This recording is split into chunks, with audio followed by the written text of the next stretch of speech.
Hey guys, Scrub1million here, back at it again with another Melty Blood type Lumina video, and we're continuing the complete guide series. This time is the turn of Akiha, Lady Akiha, head of the Tohno family herself. One of the most popular characters in NA actually, so I'm pretty excited about this one. I did have quite a few people asking for it, and I got some DMs about it too, so glad to help with this. And yeah, just per usual, if you're liking this content, you're liking the complete guide series, please support, your like, your subscribe, all that helps. Remember, I'm trying to get to 3,000 subscribers by the end of the year. Totally doable. Again, we're almost there. Just 300 more to go. I'm super grateful for all the support on this series. And I don't want to stall much. I have a very special guest here. We have a Melty Blood, pretty much legend at this point, man. I saw matches of this guy when I started, and now he's commentating like almost every top 8. It's crazy. So, I'm just gonna give the floor to MakotoFOX himself. Hey everyone, MakotoFOX, aka Fox, here today, and I'm with Scrub1million, and we're gonna bring you the complete Akiha guide. So, first thing to notice is that Akiha, she's not the most mobile character, but she is set play intensive, meaning if she gets a strong knockdown, she'll be able to keep pressuring your opponents with her ring and have a myriad of corner pressure and a lot of carry from mid-screen. So, pros for her: ability to corner carry from almost anywhere on the screen, good space control with her rings, high mix-up potential with rings, and also really high health at 12,000 HP. Now, her cons. She has no real safe way of approaching characters who can zone her out, so jumping in the air and dashing forward might cause problems. You might get clipped on dash startup. And also, she has a lot of situational anti-airs. They're not the traditional ones where, a Tohno DP or an Arcwid DP or a CL flash kick. And then finally, rings are an easy projectile to shield to nullify her approaches, which forces shield interactions. As you can already tell, shield is one of the strongest mechanics in the game, and Akiha, most of her offense being around putting a ring on top of your wake up, is an easy shield mechanic, but we can talk about how to fight that later. Akiha's neutral revolves are trying to either set up rings to constrict movement once you have an advantage, use the 6-3 series to cover airspace as a very good anti-air. We're gonna go more in detail about that later. And more importantly, use your Melty fundamentals to get in. Akiha has some of the best air buttons in this game, has a couple good ground normals, but more importantly, what you're gonna need to be effective with Akiha is gonna be very good movement. Very understanding of Melty mechanics, of your super jumps, of your double jumps, of your air dashes. That's what's gonna make or break it with Akiha. So it's gonna be a little difficult to get in. Once you get that first hit, you can put out a lot of damage and very strong mix-ups and basically carry momentum from there. So let's go through some of the most important things that Akiha has in neutral. Akiha's JA is used mostly as an air-to-air. It is a very strong button that manages to catch the opponent trying to jump out or try to contest at close quarters. It is also a fast overhead, which we're gonna cover more in depth when we reach the Blockstrings offense section of this guide. So yeah, when you're up close, JA is a super solid option. It leads to good damage too.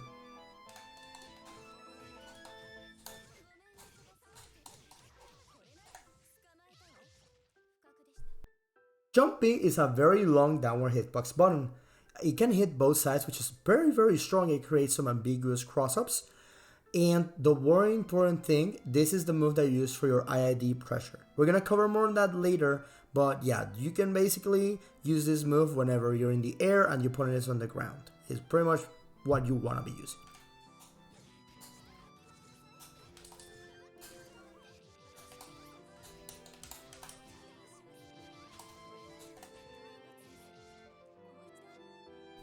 Five C is a very long reach button. It hits in the space where characters want to air dash, so it's pretty good at checking those. And yeah, playing around this range is very effective for Akiha. Another thing is that it is very good on scrambles. As someone who's fought against a lot of Akihas, I hate fighting against 5C after B shield.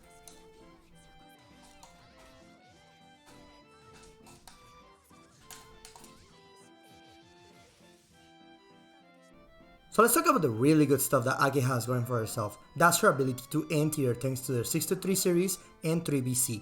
These moves have great angles for stopping super jump approaches, air dash approaches, you name it. This means that Akiha is one of the few characters in this game who have a reliable end tier into big damage. It's a privilege that she and very few characters have. So not a lot of people are used to dealing with that. So people that don't have good air movement or that just use all their options are gonna get punished, and they're gonna get punished big.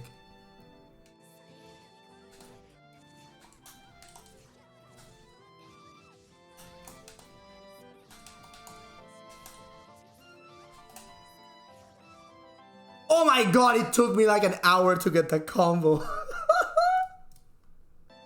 Finally, there's also the air rings like we discussed at the start. These moves cover a lot of space, and basically once you're playing from ahead, you're pretty good for twirling and forcing the opponent to make moves and try to force their way in with shield, which you can then go and counterplay accordingly depending on what happens. Like we said at the start, it is kind of a con and a pro at the same time, so throwing rings is fine, but maybe the opponent gets a lot of moon engaged by shielding the projectiles, you're not getting a lot accomplished.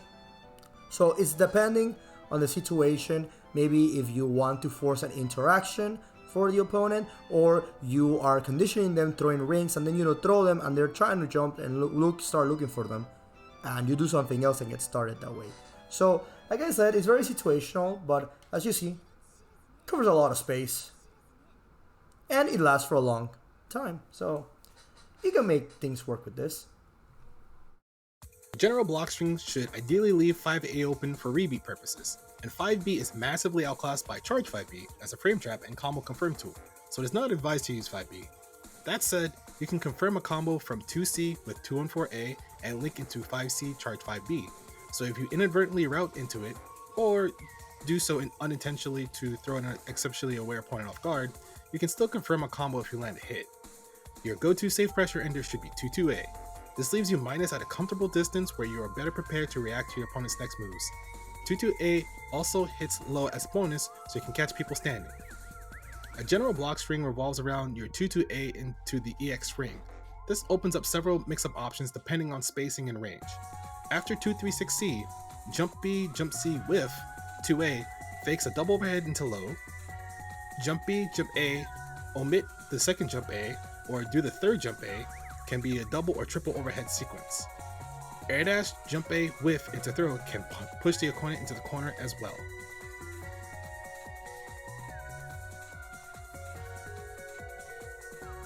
One last thing about Akiha's offense that is not often discussed is her command grab. So her command grab used to be really weak due to the damage, especially, but now it gives you solid rewards and it's a good way to close a round. Because when you're up close for tick throw situations between throw or strike, you can sneak in command grab, so it will be people trying to low shield and it will be people trying to attack a throw. So yeah, definitely try it out. Don't forget about the command grab.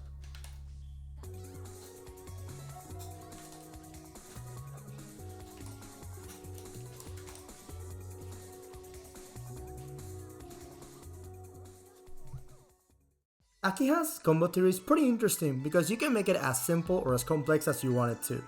So for this part, I'm gonna tell everyone the combos I'm gonna show, except the first one, are pretty intermediate to advanced in difficulty. So please don't be discouraged. I recommend to visit the wiki page on Mizumi and go to the beginner section of Akiha's combos if you want some other references on like how to get started. Like I said, at the start of the complete series saga, these ones assume that you have previous knowledge from Melty Blood and you're trying to push through. And if there's something that I've always complained about Akiha players, is that their combos tend to be really unoptimal. So I'm trying to change it. I'm trying to make it so that people start pushing the damage on this character because she needs to. She needs to hurt on those hits. You can't let people get away, you know? So yeah, basically her entire basic combo theory is going to involve using her 2-on-4 X series just to extend damage. And this is the pretty basic BMB, and now we're gonna improve from there.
From any ground throw, using lift 5B for a frame kill sets up a lot of options for Akiha. Instant air dash, hold 9 and press A plus B for an instant air dash. You can safe jump with jump B, lift jump A for empty throw or empty low 2A, or double jump with falling charge jump C if your opponent is attempting to fuzzy match the previous options. 2-2B, range low option. Extremely useful if you have the meter to cancel into 236C immediately on hit or block to guarantee a combo or continued pressure. What about 236B? On paper, 236B looks like a strong and straightforward post-throw Oki option. You set the ring on top of the opponent, forcing them to choose between stand block / shield, which loses to any low option like 2C or 2-2B, or low block shield, loses to instant air dash, jump B, or throw. In practice, 236B ends up being a much weaker and more unstable version of 5B frame kills. It's not unduly difficult to fuzzy shield the ring, covering a low block for meaty low options and shielding high to fish for shield RPS. It also takes 12 or more frames to recover than 5B, which moves the safe jump from instant air dash jump B, meaning any reversals have to be hard baited to let the ring catch them. At lower levels, or generally when your opponent is unaware or unused to fuzzy timing, 236B can be a viable post-throw Oki setup, especially when you mix it with 5B to cloak your intentions and keep your opponent from getting too comfortable. You can also use it to get a sense of your opponent's habits if you're willing to risk shield RPS, or use it to deliberately to bait out shield if your opponent is extremely predictable with their shield follow-ups. That said, it is predominantly a knowledge check and an execution check, so avoid over-reliance on this tool. Air Throw. Air Throw Oki is a core component of your game plan. As a standard meterless knockdown in Melty Blood, this is likely to be the first knockdown you secure each round. It is simple and strong, and even if your opponent successfully blocks, you're in prime position to run your pressure game on them afterwards. This is the thing to practice the most when you're starting to learn Akiha, or if you want to play a frightening auto combo Akiha. The most important thing to remember is not to use your second jump or air dash when going for an air throw, and to use them instead to run your setup. Jump A, delay, attack throw, into 9A plus B, land 2AD. Sometimes referred to as Nanase Oki, the player who shed their tech, Jump A air dash Oki is absurdly strong at stopping most common wake-up options. The cross-up is ambiguous, the 2A will hit the opponent meaty if the air dash was timed correctly, and if they opted to ignore you and master reversal / heat, using D to trigger shield as a cancel to whip 2A blocks them. And then after they figure all that out, you can just skip the 2A and go straight to throw or command grab, especially if they get confident about shielding it correctly. Jump A attack throw. Instantly doing air throw after jump A hits will cross up the opponent on their wake up. Jump A delay attack throw. A delay will prevent the cross up and will hit same side on their wake up. The delay is fairly tight but noticeable. Being able to vary the timing will make this mix up significantly more ambiguous. If you don't know which side you're landing on, how will your opponent know? EX Enders. 5CC 236C into 2A plus B 236A. This setup uses a well-spaced 236A to drop a ring directly in front of your opponent, but not in such a manner that they are immediately hit by it on wake up. This is a little deceptive due to how the hitboxes of Brilliant Wheel actually reside in the center of the ring, rather than on the edges where you expect them to be. This allows you to play a little more cautiously, letting the hitboxes in the center of the ring be a barrier while you run your mix. Most importantly, being inside the ring neutralizes most shield follow-ups from the opponent, making this very effective counterplay for an opponent who shields frequently on wake up. This type of setup will work mid-screen, but is significantly more powerful in the corner. The major difference is that backdashing or walking backwards is an effective way to neutralize the setup. You can call out both of these options on read. 214A will call out backdashers, and using a far-reaching low like 2C or 22A/22B will stop attempts to walk away from the setup. Unless you are confident in your skills, however, it is often better to take air throw Oki. Corner. Many mid-screen setups are useful in the corner as well. There are important differences, however, and these are discussed below. Ground throw Oki remains the same mid-screen as in the corner. Air throw. Jump AA, jump B, jump C, attack throw, low to the ground double jump C. Corner only safe jump. Air dash Oki is significantly less powerful in the corner, so this is your best option when you route into air throw enders.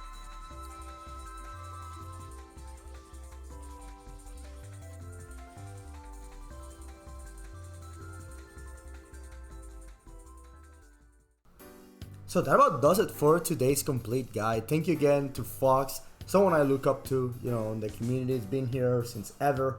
and glad to have him around. So this episode was a little difficult to do purely because I kind of wanted to be a bridge between the intermediate and the advanced Akiha player. I kind of want this to be the resource of, okay, how do we go even further beyond, right? So especially optimizing offense at Oki, that's gonna be the hard part. There are a lot of things I left uncovered here, and I will say alright, the cross-up breaks, Akiha can cross-up break, but a lot of these are super inconsistent still. They require a specialist, and people still don't use them in high-level matches. All of this information is going to be on the wiki, and I gotta give a great shout out to the Akiha Illuminati Discord. They helped me proof check my combos, helped me a lot with writing some parts of the script when it came to combo theory and whatnot. Those are the guys you want to talk to if you want to get all the saucy stuff. So I gave you just something to get started. You can totally pick up Akiha, play with some of the things that we gave you here in this guide, and do pretty fine. If you want to go even further beyond, I recommend reaching out to those guys. Definitely have helped me a lot, and got a lot of interest on this character, man, honestly. So that's gonna be it. Thank you all for the support. Please comment if you enjoyed this one. As you all know, I'm gonna start going down the list of priority in terms of comments that I received. I already have the next one inbound. It's already in the works, and I'm gonna keep going through there. Okay, guys, so thank you all for the love. I apologize for my voice. Still haven't fully recovered from my trip, but I think it's been audible enough. Just like that, I'll see you all in the next episode.